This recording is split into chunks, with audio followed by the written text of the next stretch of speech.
सब प्रेम से बोलो।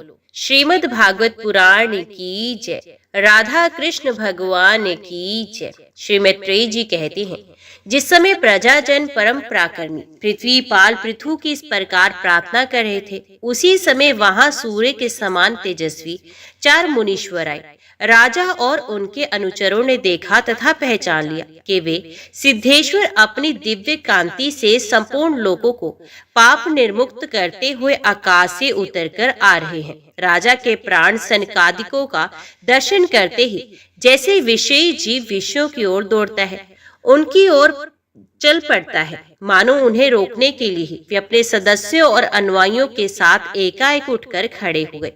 जब वे मुनिगण अधर्य स्वीकार कर आसन पर विराज गए, तब शिष्टाग्रणी पृथु ने उनके गौरव से प्रभावित हो विनयवश गर्दन झुकाए हुए उनकी विधिवत पूजा की, फिर उनके चरणोदक को अपने सिर के बालों पर छिड़का। इस प्रकार शिष्टाजोनित आचार का आदर तथा पालन करके उन्होंने यही दिखाया कि सभी सत्पुरुषों को ऐसा व्यवहार करना चाहिए।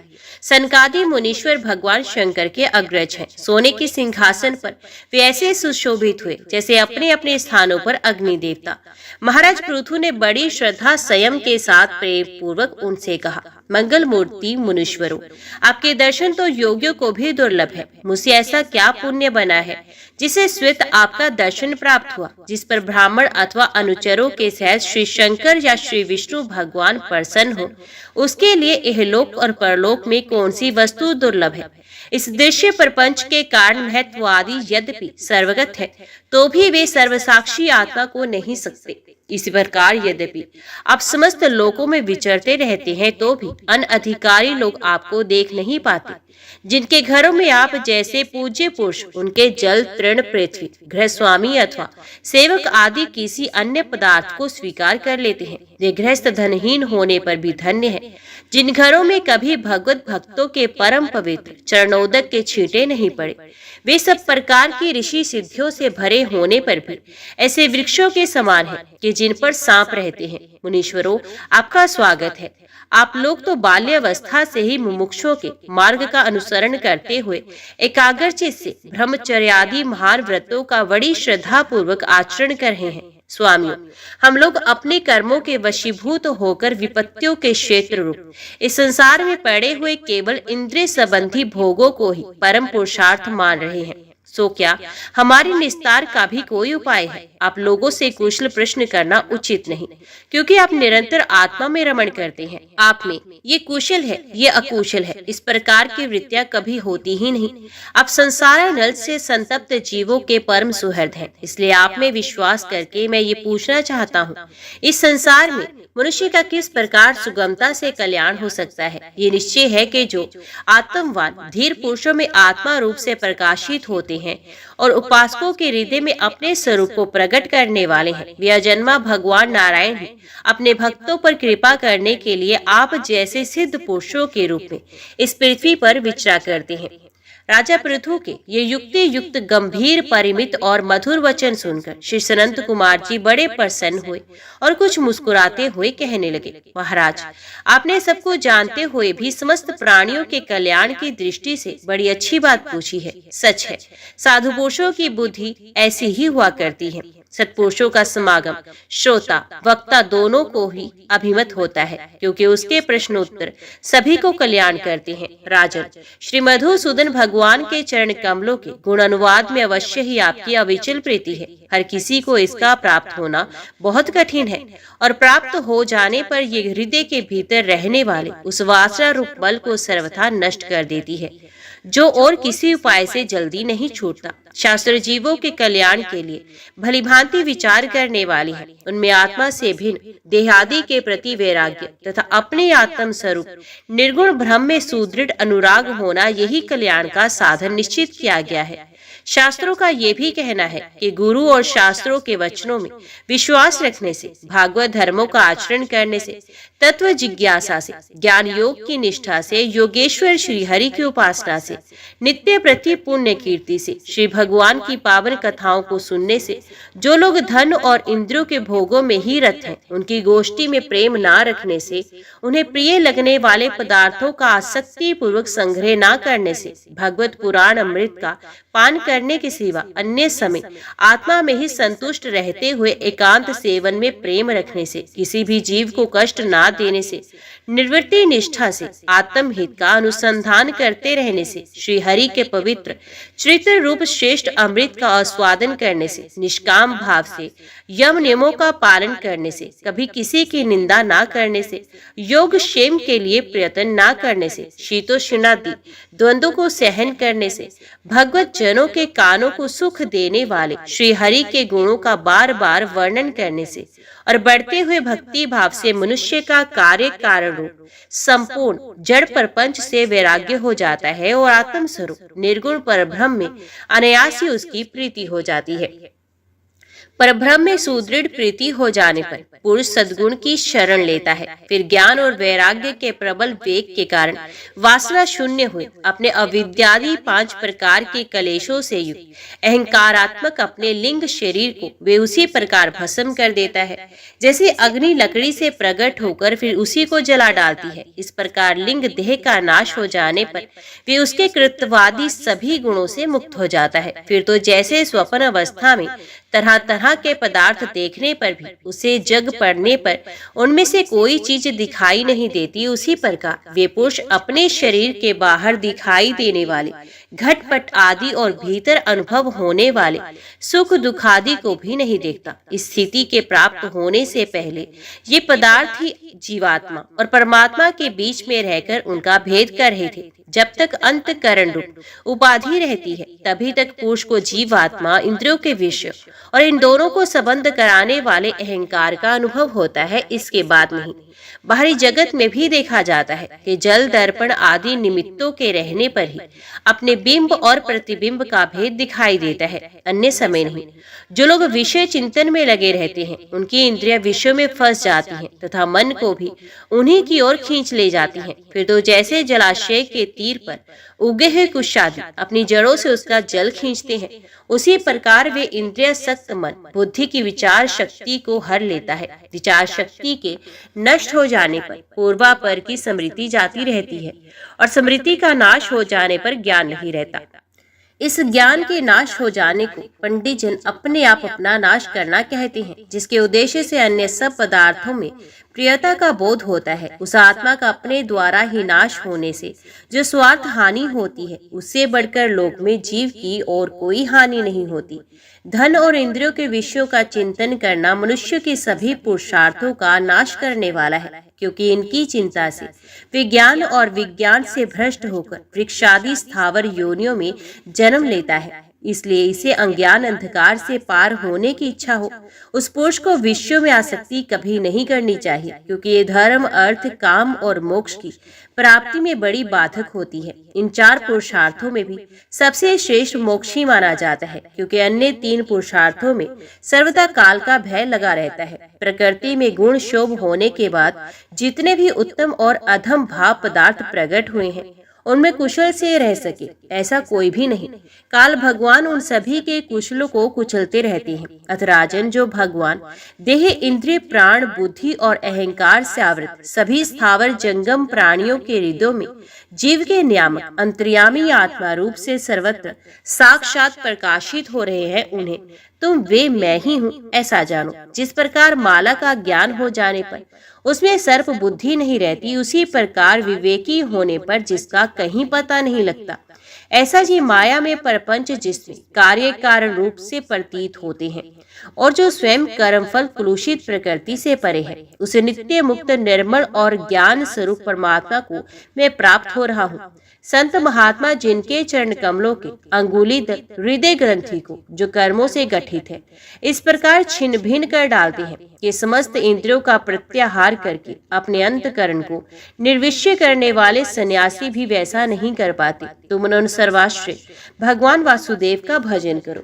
जो लोग मन और इंद्रिय रूप मगरों से भरे हुए इस संसार सागर को योगादि दुष्कर साधनों से पार करना चाहता है, उनका उस पार पहुंचना कठिन है, क्योंकि उन्हें कर्ण रूप धार श्री हरि का आश्रय नहीं है। अतः तुम तो भगवान के आराधनीय चरण कमलों को नौका बनाकर अनायास ही इस दुस्तर समुद्र को पार कर लो।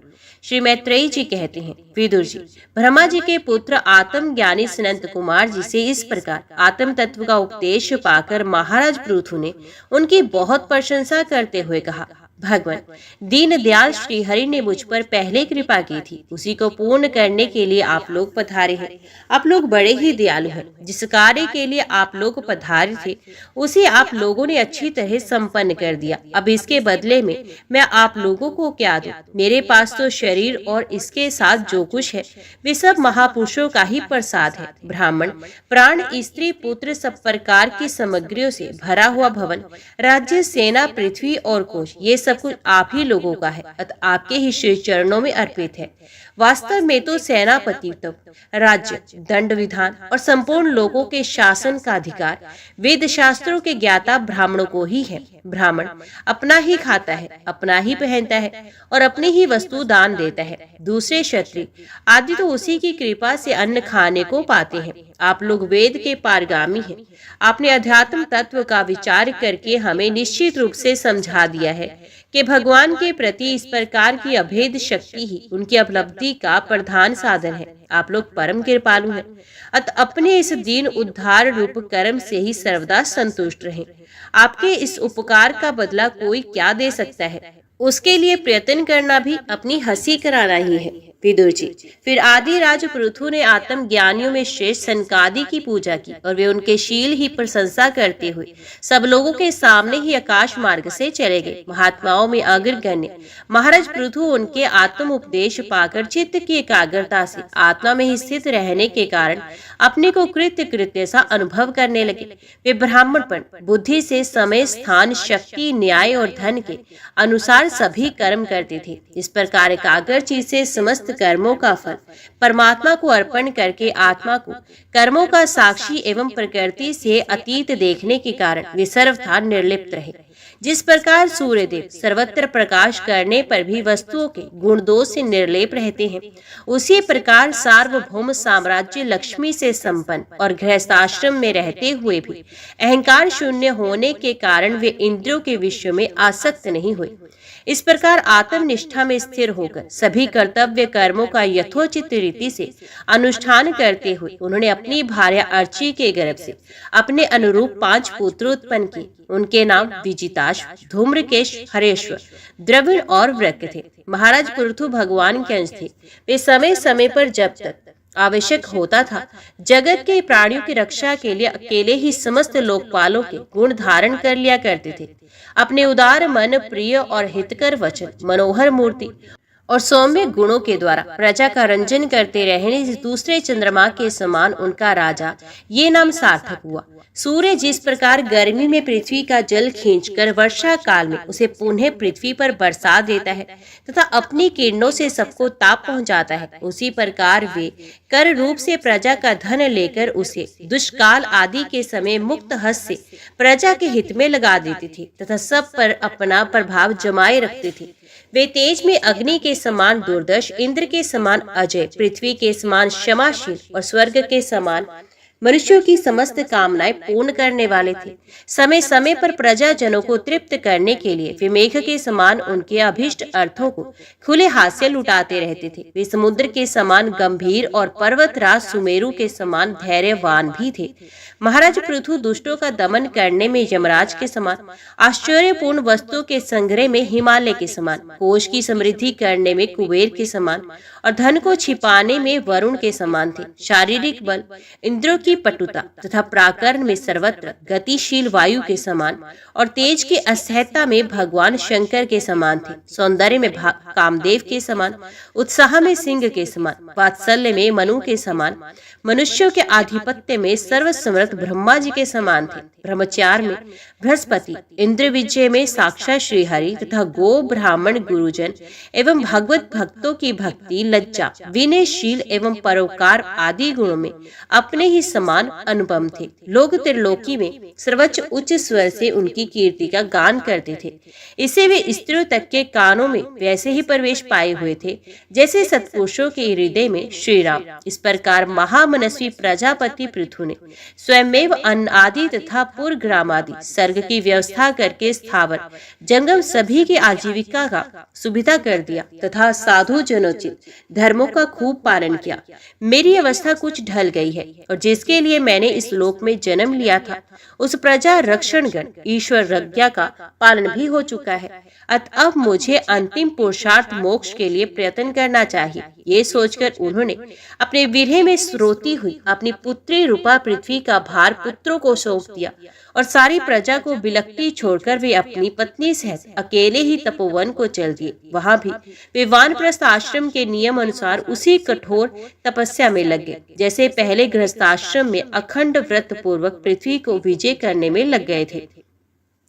कुछ दिन तो उन्होंने कंदमूल फल खाकर बिताए, कुछ काल सूखे पत्ते खाकर रहे, फिर कुछ पखवाड़ों तक जल पीकर रहे और इसके बाद केवल वायु से ही निर्वाह करने लगे। वीरवर पृथु मनुवृत्ति से रहते थे। गर्मियों में उन्होंने पंच अग्नियों का सेवन किया। वर्षा ऋतु में खुले मैदान में रहकर अपने शरीर पर जल की धाराएं सही और जाड़े में गले तक जल में खड़े रहे। वे प्रतिदिन मिट्टी की वेदी पर ही शयन करते। उन्होंने शीतल उष्णादि सब प्रकार के द्वंद्वों को सहा तथा वाणी और मन का संयम करके ब्रह्मचर्य का पालन करते हुए प्राणों को अपने अधीन किया। इस प्रकार श्री कृष्ण की आराधना करने के लिए उन्होंने उत्तम तप किया। इस क्रम से उसकी तपस्या बहुत पुष्ट हो गई और उसके प्रभाव से कर्म नष्ट हो जाने के कारण उनका चित्त सर्वथा शुद्ध हो गया। प्राणायाम के द्वारा मन और इंद्रियों के निरुद्ध हो जाने से उनका वासना जनित बंधन गया। तब भगवान सनत कुमार जी ने उन्हें जिस परमोत्कृष्ट अध्यात्म योग की शिक्षा दी थी उसी के अनुसार राजा पृथु पुरुषोत्तम श्री हरि की आराधना करने लगे। इस तरह भगवत परायण होकर श्रद्धा पूर्वक सदाचार का पालन करते हुए निरंतर साधन करने से पर ब्रह्म परमात्मा में उनकी अनन्य भक्ति हो गई। इस प्रकार भगवत उपासना से अंतकरण शुद्ध सात्विक हो जाने पर निरंतर भगवत चिंतन के प्रभाव से प्राप्त हुई। इस अनन्य भक्ति से उन्हें वैराग्य सहित प्राप्त हुई और फिर उस तीव्र ज्ञान के द्वारा उन्होंने जीव की उपाधिभूत अहंकार को नष्ट कर दिया जो सब प्रकार के संशय विपर्य का आश्रय है। इसके पश्चात देहात्म बुद्धि की निर्वृत्ति और परमात्म स्वरूप श्री कृष्ण की अनुभूति होने पर अन्य सब प्रकार की सिद्धि आदि से भी उदासीन हो जाने के कारण उन्होंने उस तत्व ज्ञान के लिए भी प्रयत्न करना छोड़ दिया जिसकी सहायता से पहले अपने जीव कोश का नाश किया जाता है। क्योंकि जब तक साधन को योग मार्ग के द्वारा श्री कृष्ण कथा अमृत में अनुराग नहीं होता तब तक केवल योग साधना से उसका मोह जनित प्रमाद दूर नहीं होता, भ्रम नहीं मिटता। फिर जब अंत काल उपस्थित हुआ तो वीरवर पृथु ने अपने चित्त को दृढ़ता पूर्वक परमात्मा में स्थिर ब्रह्म भाव में स्थित हो अपना शरीर त्याग दिया।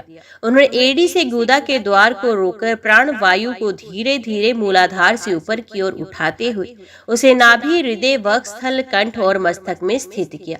फिर उसे और ऊपर की ओर ले जाते हुए ब्रह्मरंध्र में स्थिर किया।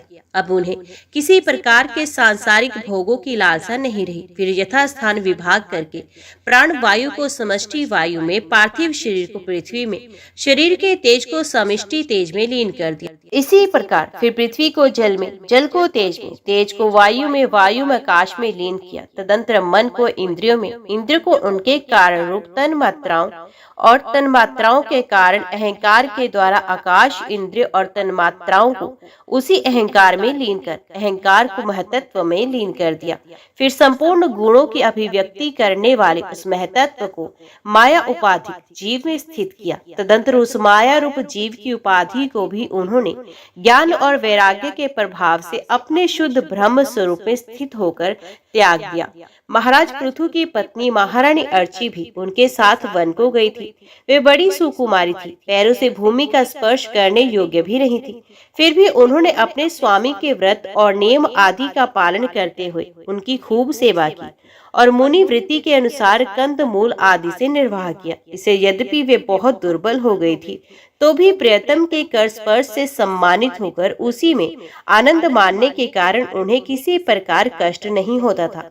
अब पृथ्वी के स्वामी और अपने प्रियतम महाराज पृथु के देह को जीवन की चेतना आदि सभी धर्मों से रहित देख उस सती ने कुछ देर विलाप किया, फिर पर्वत के ऊपर चीता बनाकर उसे चीता पर रख दिया। इसके बाद उस समय के सारे कृतज्ञ कर नदी के जल में स्नान किया, अपने परम पराक्रमी पति को जलांजलि दे आकाश आदि स्थित देवताओं की वंदना की तथा 3 बार चिता की परिक्रमा कर पतिदेव के चरणों का ध्यान करती हुई अग्नि में प्रवेश कर गई। परम साध्वी अर्ची को इस प्रकार अपने पति वीरवर पृथु का अनुगमन करते देख सहस्रों वरदायिनी देवियों ने अपने अपने पतियों के साथ उनकी स्तुति की। वहां देवताओं के बाजे बजने लगे। उस समय उस मंदराचल के शिखर पर वे देवांगनाएं पुष्पों की वर्षा करती हुई आपस में इस प्रकार कहने लगी। देवियों ने कहा, अहो ये स्त्री धन्य है, इसने अपने पति राज राजेश्वर पृथु की मन वाणी शरीर से ठीक उसी प्रकार सेवा की जैसे श्री लक्ष्मी जी यज्ञेश्वर भगवान विष्णु की करती हैं। अवश्य ही अपने अचिंत्य कर्म के प्रभाव से ये सती हमें भी लांग कर अपने पति के साथ उच्चतर लोकों को जा रही है। इस लोक में कुछ ही दिनों का जीवन होने पर भी जो लोग भगवान के परम पद की प्राप्ति कराने वाला आत्म ज्ञान प्राप्त कर लेते हैं उनके लिए संसार में कौन पदार्थ है। अतः जो पुरुष बड़ी कठिनता से भूलोक में मोक्ष का साधन स्वरूप मनुष्य शरीर पाकर भी विश्व में आसक्त रहता है वे निश्चय ही आत्मघाती है। हाय हाय ये ठगा गया। विदुर जी, जिस समय देवांगनाएं इस प्रकार स्तुति कर रही थी, भगवान के जिस परम धाम को आत्म ज्ञानियों में श्रेष्ठ भगवत प्राण महाराज पृथु गए, महारानी अर्ची भी उसी पति लोक को गई। परम भागवत पृथु जी ऐसे ही प्रभावशाली थे, उनके चरित्र बड़े उदार है। मैंने तुम्हारे सामने उनका वर्णन किया। जो पुरुष इस परम पवित्र चरित्र को श्रद्धा पूर्वक एकाग्रचित मन से पढ़ता, सुनता अथवा सुनाता है, वे भी महाराज पृथु के पद भगवान के परम धाम को प्राप्त होता है।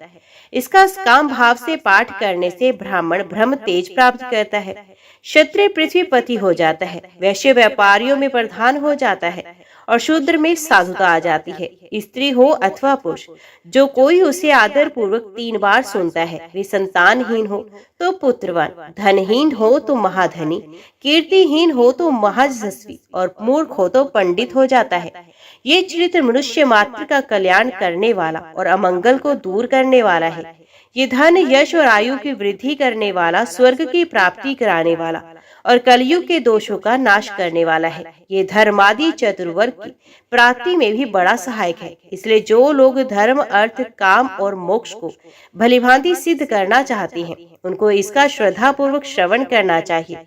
जो राजा विजय के लिए प्रस्थान करते समय इसे सुनकर जाता है, उसके आगे आकर राजा लोग उसी प्रकार भेंट रखते हैं जैसे पृथु के सामने रखते थे। मनुष्य को चाहिए कि अन्य सब प्रकार की आसक्ति छोड़कर भगवान में विशुद्ध निष्काम भक्ति भाव रखते हुए महाराज पृथु के इस निर्मल चरित्र को सुने, सुनावे और पढ़े। विदुर जी, मैंने भगवान के महात्म्य को प्रकट करने वाला ये पवित्र चरित्र तुम्हें सुना दिया। इसमें प्रेम करने वाला पुरुष महाराज पृथु किसी गति पाता है। जो पुरुष इस पृथु चरित्र का प्रतिदिन आदर पूर्वक निष्काम भाव से श्रवण और कीर्तन करता है, उसका जिनके चरण संसार सागर को पार करने के लिए नौका के समान है, उन श्री हरि में सुदृढ़ अनुराग हो जाता है। विदुर जी, महाराज पृथु के बाद उनके पुत्र परम यशस्वी विजिताश्व राजा हुए। उनका अपने छोटे भाइयों पर बड़ा स्नेह था, इसलिए उन्होंने चारों को एक एक दिशा का अधिकार सौंप दिया। राजा विश्वताव ने हरेश्वर को पूर्व, धूम्रकेश को दक्षिण, वृष को पश्चिम और द्रवण को उत्तर दिशा का राज्य दिया। उन्होंने इंद्र से अंतर्ध्यान होने की शक्ति प्राप्त की थी, इसलिए उन्हें अंतर्धान भी कहते हैं। उनकी पत्नी का नाम शिखंडी था। उससे उनके 3 पुत्र हुए। उनके नाम पावक, पवमान और शुचि थे। पूर्व काल में वशिष्ठ जी का शाप होने से उपयुक्त नाम की अग्नियों ने उनके रूप में जन्म लिया था। आगे चलकर योग मार्ग से ये फिर अग्नि रूप हो गए। अंतर्ध्यान के नभस्वती नाम की पत्नी से एक और पुत्र रत्न हविध्रान हुआ। महाराज अंतर्ध्यान बड़े उदार पुरुष थे। जिस समय इंद्र उनके पिता के अश्वमेध यज्ञ का घोड़ा हर कर ले गए थे, उन्हें पता लग जाने पर भी उनका वध नहीं किया था। राजा अंतर ध्यान ने कर लेना, दंड देना, जुर्माना वसूल करना आदि कर्तव्यों को बहुत कठोर एवं दूसरों के लिए कष्टदायक समझकर एक दीर्घकालीन यज्ञ में दीक्षित होने के बहाने अपना राजकाज छोड़ दिया। यज्ञ कार्य में लगे रहने पर भी उन आत्मज्ञानी राजा ने भक्त भंजन पूर्णतम परमात्मा की आराधना करके सुदृढ़ समाधि के द्वारा भगवान के दिव्य लोक को प्राप्त किया। हविधान की पत्नी हविधारिणी ने बृहस्पति, गय, शुक्ल, कृष्ण, सत्य और जितव्रत नाम के 6 पुत्र पैदा किए। कुरुश्रेष्ठ विदुर जी, इनमें हविध्राम के पुत्र महाभाग बृहस्पति यज्ञादि कर्मकांड और योग अभ्यास में कुशल थे। उन्होंने प्रजापति का पद प्राप्त किया। उन्होंने एक स्थान के बाद दूसरे स्थान में लगातार इतने यज्ञ किए कि ये सारी भूमि पूर्व की ओर अग्रभाग करके फैलाई हुई कुशों से पट गई थी। राजा प्राचीन ब्रही ने ब्रह्मा जी के कहने से समुद्र की कन्या शतद्रुति से विवाह किया था। सर्वांग सुंदरी किशोरी शतद्रुति सुंदर वस्त्र आभूषणों से सज धज कर विवाह मंडप में जब भावर देने के लिए घूमने लगी, तब स्वयं अग्निदेव भी मोहित होकर उसे वैसे ही चाहने लगे जैसे शुकी को चाहा था।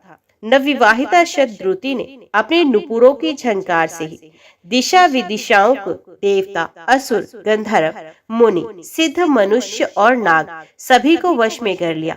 शतद्रुति के गर्भ से प्राचीन बरही के परचेता नाम के 10 पुत्र हुए। वे सब बड़े ही धर्मज्ञ तथा एक से नाम और आचरण वाले थे। जब पिता ने उन्हें संतान उत्पन्न करने का आदेश दिया, तब उन सब ने तपस्या करने के लिए समुद्र में प्रवेश किया। वहां 10,000 वर्ष तक तपस्या करते हुए उन्होंने तप का फल देने वाले श्री हरि की आराधना की। घर से तपस्या करने के लिए जाते समय मार्ग में श्री महादेव जी ने उन्हें दर्शन देकर कृपा पूर्वक जिस तत्व का उपदेश दिया था, उसी का वे एकाग्रता पूर्वक ध्यान, जप और पूजन करते रहे। विदुर जी ने पूछा, ब्राह्मण, मार्ग में प्रचेताओं का श्री महादेव जी के साथ किस प्रकार समागम हुआ और उन पर प्रसन्न होकर भगवान शंकर ने उन्हें क्या उपदेश किया? ये सार युक्त बात आप कृपा करके मुझसे कहिए। ब्रह्म ऋषि, शिव जी के साथ समागम होना तो देहधारियों के लिए बहुत कठिन है, औरों की तो बात ही क्या। मुनि जन भी सब प्रकार की आसक्ति छोड़कर उन्हें पाने के लिए उनका निरंतर ध्यान ही करते हैं, किंतु सहज में पाते नहीं। यद्यपि भगवान शंकर आत्माराम है, उन्हें अपने लिए ना कुछ करना है ना पाना, तो भी इस लोक सृष्टि की रक्षा के लिए वे अपनी घोर रूपा शक्ति शिवा के साथ सर्वत्र विचरते रहते हैं।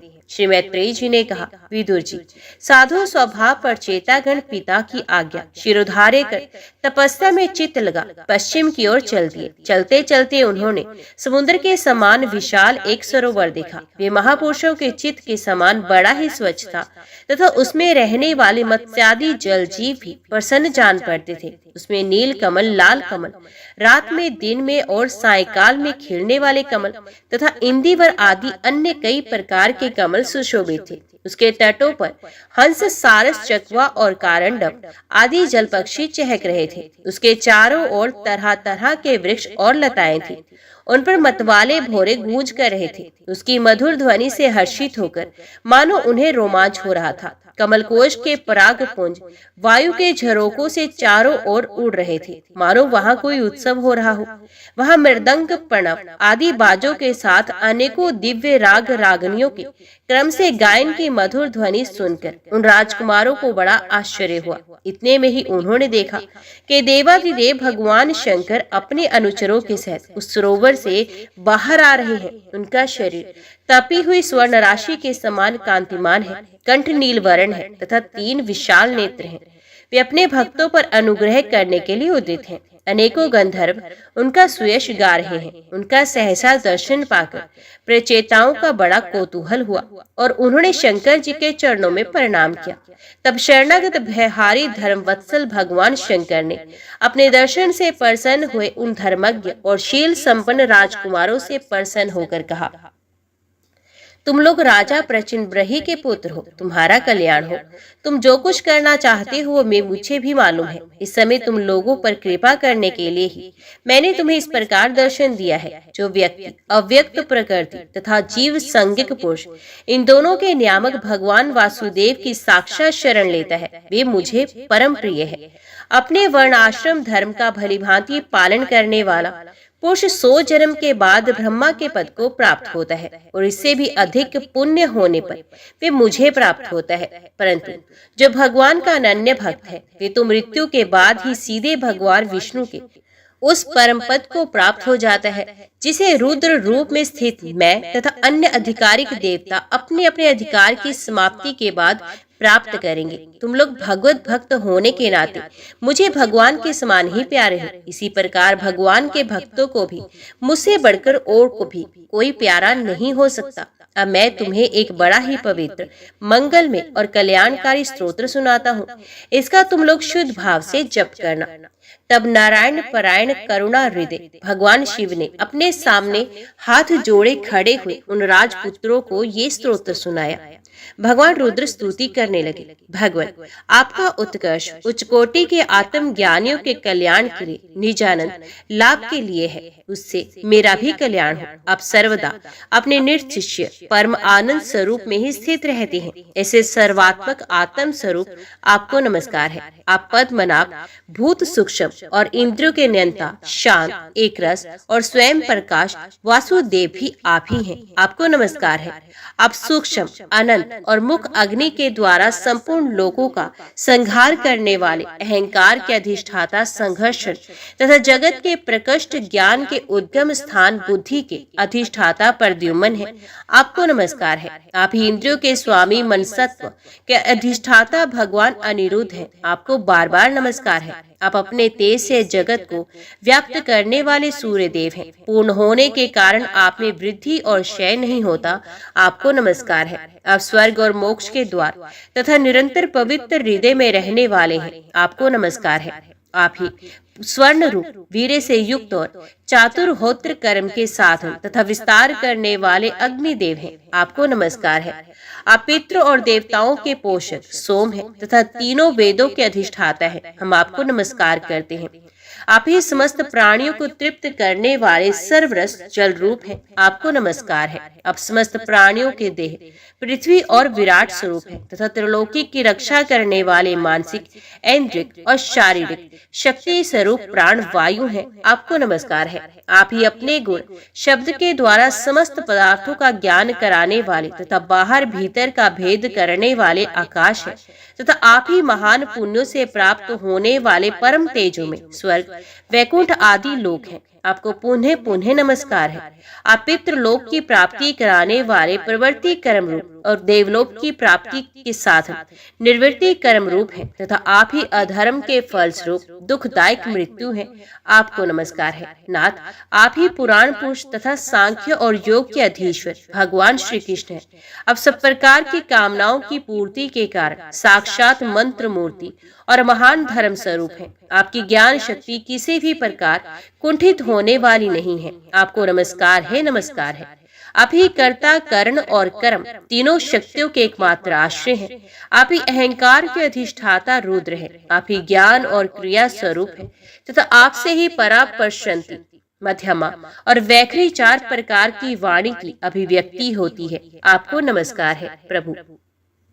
हमें आपके दर्शनों की अभिलाषा है। अतः आपके भक्तजन जिसका पूजन करते हैं और जो आपके निजनों को अत्यंत प्रिय है, अपने उस अनूप रूप की आप हमें झांकी कराइए। आपका वे रूप अपने गुणों से समस्त इंद्रियों को तृप्त करने वाला है। वे वर्षाकालीन मेघ के समान स्निग्ध, शाम और संपूर्ण सौंदर्यों का सार सर्वस्व है। सुंदर 4 विशाल भुजाएं, महामनोहर मुखारविंद, कमलदल के समान नेत्र, सुंदर बोहें, सुगढ़ नासिका, मनमोहिनी दंत पंक्ति, अमोल कपोल युक्त मनोहर मुखमंडल और शोभा वाली समान कर्ण युगल है। प्रीतिपूर्ण उन्मुक्त हास्य, तिरछी चितवन, काली काली घुंघराली अलके, कमल कुसुम की केसर के समान फहराता हुआ पीताम्बर, झिलमिलाते हुए कुंडल, चमचमाते हुए मुकुट, कंकण, हार, नुपुर और मेखला आदि विचित्र आभूषण तथा शंख, चक्र, गदा, पदम, वनमाला और कौस्तु मणि के कारण उसकी अपूर्व शोभा है। उसके सिंह के समान सुथूल कंधे हैं, जिन पर हार, केयूर एवं कुंडल आदि की कांति झिलमिलाती रहती है, तथा कौस्तु मणि की कांति से सुशोभित मनोहर ग्रीवा है। उसका श्यामल वक्षस्थल श्रीवत्स चिन्ह के रूप में लक्ष्मी जी का नित्य निवास होने के कारण कसौटी की शोभा को भी मात करता है। उसका त्रिवली से सुशोभित पीपल के पत्ते के समान सुडोल उदर श्वास के आने जाने से हिलता हुआ बड़ा ही मनोहर जान पड़ता है। उसमें जो भंवर के समान चक्रदार नाभि है, वे इतनी गहरी है कि उससे उत्पन्न हुआ ये विश्व मानो फिर उसी में लीन होना चाहता है। श्याम वर्ण कटभाग में पीताम्बर और स्वर्ण की मेखला शोभायमान है। समान और सुंदर चरण, पिंडली, जांग और घुटनों के कारण आपका दिव्य विग्रह बड़ा ही सुघड़ जान पड़ता है। आपके चरण कमलों की शोभा शरद ऋतु के कमल दल की कांति का भी तिरस्कार करती है। उनके नखों से जो प्रकाश निकलता है, वे जीवों के हृदय अंधकार को तत्काल नष्ट कर देता है। हमें आप कृपा करके भक्तों के भयहारी एवं आश्रय स्वरूप उसी रूप का दर्शन कराइए। जगत गुरु, हम अज्ञानवृत प्राणियों को अपनी प्राप्ति का मार्ग बतलाने वाले आप ही हमारे गुरु हैं। प्रभु, चित्त शुद्धि की अभिलाषा रखने वाले पुरुष को आपके स्वरूप का निरंतर ध्यान करना चाहिए। इसकी भक्ति ही सब धर्म का पालन करने वाले पुरुष को अभय करने वाली है। स्वर्ग का शासन करने वाले इंद्र भी आपको ही पाना चाहता है, तथा विशुद्ध आत्मज्ञानियों की गति भी आप ही है। इस प्रकार आप सभी देहधारियों के लिए अत्यंत दुर्लभ है। केवल भक्तिमान पुरुष ही आपको पा सकते हैं। सत्पुरुषों के लिए ही दुर्लभ अनन्य भक्ति से भगवान को प्रसन्न करके, जिनकी प्रसन्नता किसी अन्य साधन से दुस्साध्य है, ऐसा कौन होगा। उनके चरण कमल के अतिरिक्त और कुछ चाहेगा। जो काल अपने अदम्य उत्साह और पराक्रम से फड़कती हुई भौहों के इशारे से सारे संसार को संहार कर डालता है, वे भी आपके चरणों की शरण में गए हुए प्राणी पर अपना अधिकार नहीं मानता। जैसे भगवान के प्रेमी भक्तों का यदि आधे क्षण के लिए भी समागम हो जाए, तो उसके सामने मैं स्वर्ग और मोक्ष को कुछ नहीं समझता। फिर मृत्यु लोक के तुच्छ भोगों की तो बात ही क्या। प्रभु, आपके चरण संपूर्ण पाप राशि को हर लेने वाले हैं। हम तो केवल यही चाहते हैं कि जिन लोगों ने आपकी कीर्ति और तीर्थ गंगा जी में आंतरिक और बाहरी स्नान करके मानसिक और शारीरिक दोनों प्रकार के पापों को धो डाला है, तथा जो जीवों के प्रति दया, राग, द्वेष रहित चित्त तथा सरलता आदि गुणों से युक्त है, उन आपके भक्त जनों का संग हमें सदा प्राप्त होता रहे, यही हम पर आपकी बड़ी कृपा होगी। जिस साधक का चित्त भक्ति योग से अनुग्रहित एवं विशुद्ध होकर ना तो बाहरी विश्व में भटकता है, ना अज्ञान गहरूप प्रकृति में ही लीन होता है, अनायास ही आपके स्वरूप का दर्शन पाकर हो जाता है, जिसमें ये सारा जगत दिखाई देता है और जो स्वयं संपूर्ण जगत में भास रहा है, वे आकाश के समान विस्तृत और परम प्रकाश में ब्रह्म तत्व आप ही हैं। भगवान, आपकी माया अनेक प्रकार के रूप धारण करती है। इसी के द्वारा आप इस प्रकार जगत की रचना, पालन और संहार करते हैं, जैसे ये कोई सद्वस्तु हो, किंतु इससे आप में किसी प्रकार का विकार नहीं आता। माया के कारण दूसरे लोगों में ही भेद बुद्धि उत्पन्न होती है। अब परमात्मा पर वे अपना प्रभाव डालने में असमर्थ होती है। आपको तो हम परम स्वतंत्र ही समझते हैं। आपका स्वरूप पंचभूत, इंद्रिय और अंतकरण के प्रेरक रूप से उपलक्षित होता है। जो कर्म योगी पुरुष सिद्धि प्राप्त करने के लिए तरह तरह के कर्मों द्वारा आपके सगुण साकार स्वरूप का श्रद्धा पूर्वक भली भांति पूजन करते हैं, वही वेद और शास्त्रों के सच्चे मर्मज्ञ हैं। प्रभु, आप ही अद्वितीय आदि पुरुष हैं। सृष्टि के पूर्व आपकी माया शक्ति सोई रहती है, फिर उसी के द्वारा सत्व, रज और तमगुण गुणों का भेद होता है, और इसके बाद उन्हीं गुणों से महतत्व, अहंकार, आकाश, वायु, अग्नि, जल, पृथ्वी, देवता, ऋषि और समस्त प्राणियों से युक्त इस जगत की उत्पत्ति होती है। फिर आप अपनी ही माया शक्ति से रचे हुए इन जरायुज, अंडज, स्वेदज और उद्भिज भेद से 4 प्रकार के शरीरों में अंश रूप से प्रवेश कर जाते हैं, और जिस प्रकार मधुमक्खियां अपने ही उत्पन्न किए हुए मधु का स्वादन करती हैं, उसी प्रकार वे आपका आपका अंश उन शरीरों में रहकर इंद्रियों के द्वारा तुच्छ विषयों को भोगता है। आपके उस अंश को ही पुरुष जीव कहते हैं। प्रभु, आपका तत्व ज्ञान प्रत्यक्ष से नहीं अनुमान से होता है। प्रलय काल उपस्थित होने पर काल स्वरूप आप ही अपने प्रचंड एवं असहनीय वेग से पृथ्वी आदि भूतों को अन्य भूतों से विचलित कराकर समस्त लोगों का संहार करते हैं। जैसे वायु अपने असहनीय एवं प्रचंड झोंकों से मेघों के द्वारा ही मेघों को तितर बितर करके नष्ट कर डालती है। भगवान, ये मोहग्रस्त जीव परमादवश हर समय इसी चिंता में रहता है कि अमुक कार्य करना है। इसका लोभ बढ़ गया है और इसे विषयों की ही लालसा बनी रहती है, किंतु आप सदा ही सजग रहते हैं। भूख से जीव लपलपाता हुआ सर्प जैसे चूहे को चट कर जाता है, उसी प्रकार अपने काल स्वरूप से उसे सहसा लील जाते हैं। आपकी अवहेलना करने के कारण अपनी आयु को व्यर्थ मानने वाला ऐसा कौन विद्वान होगा जो आपके चरण कमलों को बिसारेगा। इसकी पूजा तो काल के आशंका से ही हमारे पिता ब्रह्मा जी और स्वयंभू मनु आदि 14 मनुओं ने भी कोई विचार किए केवल श्रद्धा से ही की थी। ब्राह्मण, इस प्रकार सारा जगत रुद्र रूप काल के भय से व्याकुल है। अतः परमात्मन इस तत्व को जानने वाले हम लोगों को तो इस समय आप ही सर्वथा भय शून्य आश्रय हैं। राजकुमारों, तुम लोग विशुद्ध भाव से सब धर्म का आचरण करते हुए भगवान में चित्त लगाकर मेरे कहे हुए स्तोत्र का जप करते रहो। भगवान तुम्हारा मंगल करेंगे। तुम लोग अपने अंतकरण में स्थित उन सर्वंतर्यामी परमात्मा श्री हरि का ही बार बार स्तवन और चिंतन करते हुए पूजन करो। मैंने तुम्हें ये योग उपदेश नाम का स्तोत्र सुनाया है। तुम लोग इसे मन में धारण कर मुनि व्रत का आचरण करते हो इसका एकाग्रता से आदर पूर्वक अभ्यास करो। ये स्तोत्र पूर्व काल में जगदीश्वर से इच्छुक प्रजापतियों के पति भगवान ब्रह्मा जी ने प्रजा उत्पन्न करने की इच्छा वाले हम भृगु आदि अपने पुत्रों को सुनाया था। जब हम प्रजापतियों का प्रजा का विस्तार करने की आज्ञा हुई, तब इसी के द्वारा हमने अपना अज्ञान निवृत्त करके अनेक प्रकार की प्रजा उत्पन्न की। अब भी जो भगवत परायण पुरुष इसका एकाग्र चित्त से नित्य प्रति जप करेगा, उसका शीघ्र ही कल्याण हो जाएगा। इस लोक में सब प्रकार के कल्याण साधनों में मोक्षदायक ज्ञान ही सबसे श्रेष्ठ है। ज्ञान नौका पर चढ़ा हुआ पुरुष अनायास इस दुस्तर संसार सागर को पार कर लेता है। यद्यपि भगवान की आराधना बहुत कठिन है, किंतु मेरे कहे हुए स्तोत्र का जो श्रद्धा पूर्वक पाठ करेगा, वे सुगमता से ही उनकी प्रसन्नता प्राप्त कर लेगा। भगवान ही संपूर्ण कल्याण साधनों के एकमात्र प्यारे प्राप्तव्य है। अतः मेरे गाए हुए स्तोत्र के गान से तुम्हें प्रसन्न करके वे स्थिर चित होकर उनसे जो कुछ चाहेगा प्राप्त कर लेगा। जो पुरुष उषा काल में उठकर इसे श्रद्धा पूर्वक हाथ जोड़कर सुनता या सुनाता है, वे इस प्रकार के कर्म बंधनों से मुक्त हो जाता है। राजकुमारों, मैंने तुम्हें जो ये परम पुरुष परमात्मा का स्तोत्र सुनाया है, इसे एकाग्र चित्त से जपते हुए तुम महान तपस्या करो। तपस्या पूर्ण होने पर इसी से तुम्हें अभिष्ट फल प्राप्त हो जाएगा। ओम नमो भगवते वासुदेवाय नमः। जय श्री राधे कृष्णा। आज की वीडियो में इतना ही। उम्मीद करती हूँ वीडियो आपको पसंद आई होगी। वीडियो पसंद आई हो तो वीडियो को लाइक और चैनल को सब्सक्राइब जरूर कीजिएगा।